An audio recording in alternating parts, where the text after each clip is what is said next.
एक प्रश्न है कि क्या आपकी भी यह धारणा है कि क्या आप भी ये मानते हैं कि अपना काम करो और दुनिया में मौज करो? यदि आप ऐसा मानते हैं तो श्री कृष्ण इसकी मनाही करते हैं। पूरा आंसर जानने के लिए वीडियो को अंत तक जरूर देखें।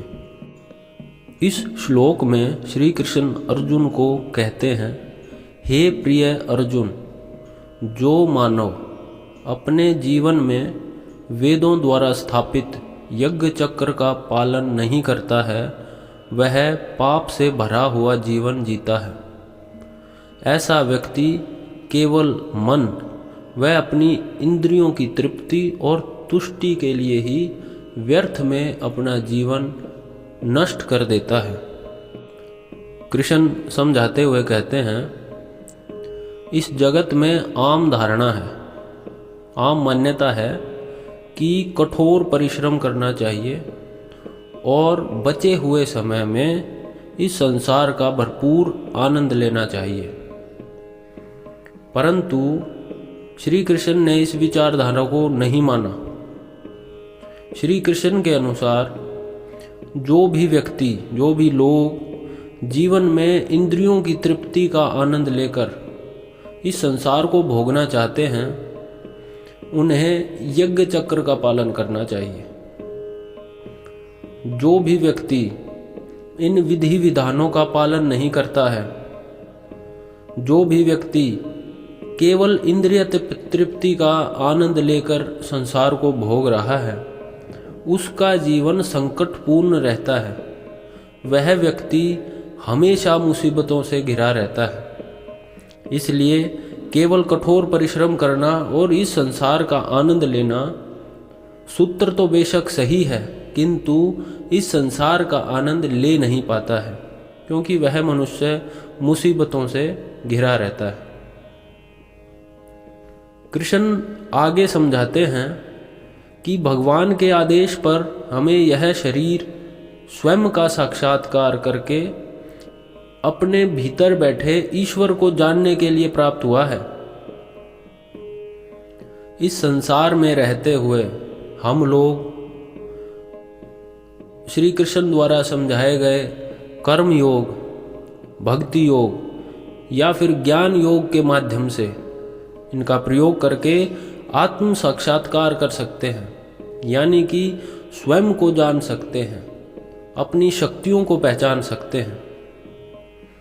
जो लोग कर्म योग, भक्ति योग या ज्ञान योग के द्वारा स्वयं को जानने के लिए मेहनत कर रहे हैं, स्वयं को जानने में प्रयासरत हैं, अपने ही भीतर अपने ईश्वर को खोजने में लगे हुए हैं, कृष्ण कहते हैं उन व्यक्तियों को तो किसी यज्ञ की आवश्यकता नहीं होती, क्योंकि ऐसे लोग अपने प्रयासों से पाप और पुण्य से परे जा चुके होते हैं। कर्म योग, भक्ति योग या ज्ञान योग, इनको पृथक रूप से समझने के लिए इस चैनल को सब्सक्राइब कर लें। कृष्ण आगे कहते हैं, जो लोग सांसारिक कामों में लगे हुए हैं, यानी कि आप जैसे लोग, हम जैसे लोग, वो लोग अपनी इंद्रियों की तृप्ति में लगे हैं।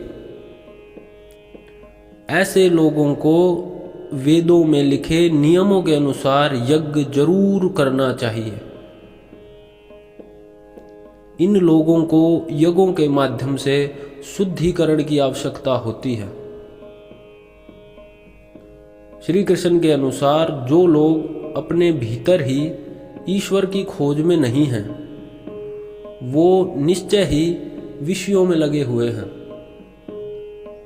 ऐसे लोगों को पुण्य कर्म करने की बहुत आवश्यकता होती है, और पुण्य कर्म करने की एक विधि या तरीका है कि सुनियोजित ढंग से यज्ञों को किया जाए। नियम पूर्वक यज्ञों को करने का उद्देश्य अंततः आखिरकार कर्मों की शुद्धि करके आत्मा का साक्षात्कार करना ही है। अप्रत्यक्ष रूप से यज्ञों के माध्यम से जिस किसी का भी अभ्यास पूर्ण हो जाता है और जो भी व्यक्ति यज्ञों में दक्ष हो जाता है, उसे भी अंततः ईश्वर का साक्षात्कार अपने ही भीतर हो सकता है। किंतु श्री कृष्ण इस विधि की अनुशंसा कम करते हैं, क्योंकि यह विधि अधिक कठिन व खर्चीली भी है।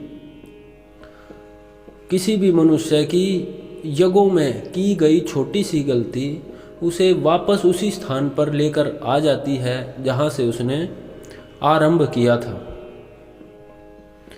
कृष्ण आगे समझाते हैं, यदि यज्ञ करने के उपरांत, यज्ञ करने के बाद भी व्यक्ति स्वयं को नहीं देख पाता, स्वयं का साक्षात्कार नहीं कर पाता और ईश्वर का अनुभव नहीं कर पाता है, उस नर हेतु, उस व्यक्ति हेतु यह विधि, यज्ञ वाली विधि भी कोरा कर्म कांड बनकर ही रह जाएगी।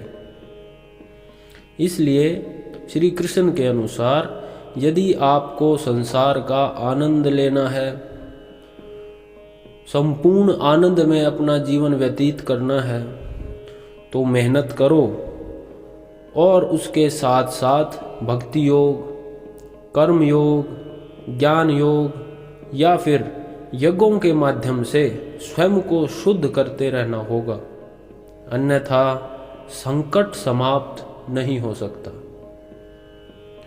आप सबको हाथ जोड़कर नमस्कार। आपका दिन शुभ रहे।